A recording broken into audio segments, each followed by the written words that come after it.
Sir ನಿಮ್ಮ ಪಕ್ಷದಿಂದ ಈಗ ಕ್ರಾಸ್ ವೋಟ್ ಆಗಿದೆ sir. Okay, S T Somashekar ಅಡ್ಡ ಮತದಾನ. ಈಗ ನಮ್ಮ ಮತದಾನ ಕೇಂದ್ರದಲ್ಲಿ ನಮ್ಮ BJPಯ ಶಾಸಕರಿಗೆ ಸುಮಾರು 47 ವೋಟನ್ನು ಹಾಕುವಂಥದ್ದಕ್ಕೆ ನಾವು ವಿಪ್ಪನ್ನು ಕೊಟ್ಟಿದ್ರಿ. 47 ಜನನು ನಮ್ಮ BJP ಅಭ್ಯರ್ಥಿಗೆ ಮತ ಹಾಕಿದ್ದಾರೆ ಅನ್ನೋ ಮಾಹಿತಿ ಇದೆ.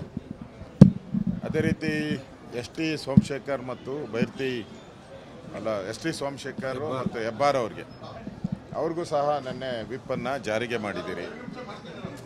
ಅವರ PA ಮೊಬೈಲ್ಗೂ ನಾವು SMS ಮಾಡಿದ್ದೀರಿ. ಅವರ ಮನೆ ಹತ್ರನೂ ಕೂಡ ಎಸ್ ಟಿ ಸೋಮಶೇಖರ್ ಮನೆ ಹತ್ರನೂ ಕೂಡ ನಮ್ಮ ಸೆಕ್ರೆಟರಿ ತಗೊಂಡೋಗಿ ವಿಪ್ಪನ್ನು ಜಾರಿಗೆ ಮಾಡಿದ್ದಾರೆ. ಹೆಬ್ಬಾರ್ ಅವರ LH ರೂಮ್ಗೂ ಕೂಡ ಅಂಟಿಸಿದಿರಿ. ಅವರ ಮೊಬೈಲ್ಗೂ ಕೂಡ SMS ಹಾಕಿದಿರಿ. ನನಗೆ ಆಶ್ಚರ್ಯ ಅಂತ ಹೇಳಿದ್ರೆ ಕಳೆದ ಒಂದು ವಾರದಿಂದನೂ ಕೂಡ ನಿರಂತರವಾಗಿ ಎಸ್ ಟಿ ಸೋಮಶೇಖರ್ ಮತ್ತು ಶಿವರಾಮ ಪ್ರಕಾಶ್ ಕಲರ್ ಕ್ಯಾಪ್ಸಿಕಮ್ ಕೃಷಿಯಲ್ಲಿ ಎಕರೆಗೆ 12 ಲಕ್ಷ ಗಳಿಸ್ತಿದ್ದಾರೆ. ನೀವು ಕೂಡ ಅವರಿಂದ ಕಲಿಬೇಕಾ? ಅವ್ರ ಜೊತೆ ವಿಡಿಯೋ ಕಾಲ್ನಲ್ಲಿ ಮಾತಾಡಬೇಕಾ? ಈಗಲೇ ಫ್ರೀಡಮ್ ಆ್ಯಪ್ ಡೌನ್ಲೋಡ್ ಮಾಡಿ. ಹೆಬ್ಬಾರ್ ಅವರು ನನ್ನ ಜೊತೆ ಮಾತಾಡಿದ್ರು. ನನ್ನೇನು ಹೆಬ್ಬಾರು ಈಗ ಬೆಳಗ್ಗೆ 10 ಗಂಟೆವರೆಗೂ ಫೋನ್ ಮಾಡ್ತಾನೆ ಇದ್ರು, ಟಚ್ಚಲ್ಲಿದ್ದು. ನಾವು ಮಾತಾಡಿದಾಗ ಫೋನ್ ಮಾಡೋರು, ಇಲ್ಲ ಬರ್ತೀರಿ, ಪಾರ್ಟಿಗೆ ದ್ರೋಹ ಬಗ್ಗೆ ಅಲ್ಲ, ತಾಯಿಗೆ ದ್ರೋಹ ಬಗ್ದಂಗೆ ನಾವು ಮೋಸ ಮಾಡಲ್ಲ, ಆ ಥರದ ವ್ಯಕ್ತಿಗಳಲ್ಲ ನಾವು ಅಂತ ಎಲ್ಲ ಹೇಳಿದರು. ಮೊನ್ನೆನೂ ಸೋಮಶೇಖರ್ ಮಾತಾಡಿದಾಗೂ ಕೂಡ ಹೇಳಿದರು, ನಾವು ಯಾವುದೇ ಕಾರಣಕ್ಕೂ ಮೋಸ ಮಾಡಲ್ಲ, ಹಂಗೇನ ಮಾಡೋದಿದ್ರೆ ನಿಮ್ಗೆ ಹೇಳ್ತೀನಿ ಅಂತ ಎಲ್ಲ ಹೇಳಿದರು. ಇವತ್ತು ಇನ್ನೂ ಹೆಬ್ಬಾರ್ ಅವ್ರದ್ದು ಇನ್ನೂ ಗೊತ್ತಿಲ್ಲ. ಆದರೆ ಎಸ್ ಟಿ ಸೋಮಶೇಖರ್ ಅವರು ಅಡ್ಡ ಮತದಾನ ಮಾಡಿದ್ದಾರೆ ಅಂತೇಳಿ ಮಾಹಿತಿ ಬಂದಿದೆ. ನನಗನ್ಸ್ತತೆ ಈ ರೀತಿ ಮೋಸ ಮಾಡೋ ಅಂಥದ್ದನ್ನು ಪದೇ ಪದೇ ಜನ ಇಷ್ಟಪಡಲ್ಲ.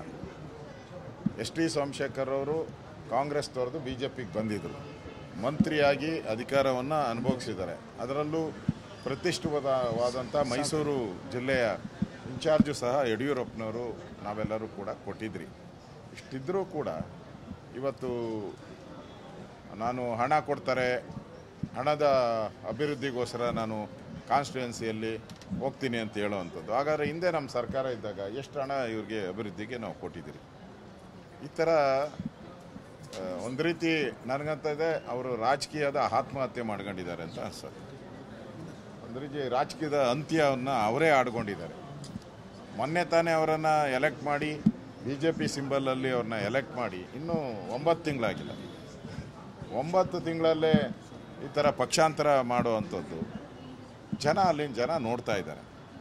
ಅದರಿಂದ ಜನ ಸರಿಯಾಗಿ ಅವ್ರಿಗೆ ತಕ್ಕ ಪಾಠ ಕಳಿಸ್ತಾರೆ. ಇಷ್ಟೊತ್ತು ಕೂಡ ನಾನು ಕಾನೂನು ತಜ್ಞ ಜೊತೆ ಚರ್ಚೆ ಮಾಡಿದೆ. ವಿವೇಕ್ ರೆಡ್ಡಿ ಅವರು ನಮ್ಮ ಕಾನೂನು ಸೆಲ್ಲಿನ ಅಧ್ಯಕ್ಷರು, ಹೈಕೋರ್ಟ್ನ ಲಾಯರ್ ಅವರು, ಅವ್ರ ಜೊತೆನೂ ಚರ್ಚೆ ಮಾಡಿದ್ದೀನಿ. ಕೂಡಲೇ ಅವ್ರ ಮೇಲೆ ಕ್ರಮ ತೆಗೆದುಕೊಳ್ಳೋಕ್ಕೆ ಸ್ಪೀಕರ್ ಅವರಿಗೆ ಕಾನೂನು ಪ್ರಕಾರ ಎಲ್ಲೆಲ್ಲಿ ಅವ್ರಿಗೆ ಅಪೀಲನ್ನು ಮಾಡಬೇಕು, ಅರ್ಜಿಯನ್ನು ಹಾಕಬೇಕು, ಅದನ್ನು ಕೂಡಲೇ ಕ್ರಮ ತೆಗೆದುಕೊಳ್ಳುವಂಥದ್ದಕ್ಕೆ ನಾನು ವಿವೇಕ್ ರೆಡ್ಡಿ ಅವರಿಗೆ ಸೂಚನೆಯನ್ನು ಕೊಟ್ಟಿದ್ದೀನಿ.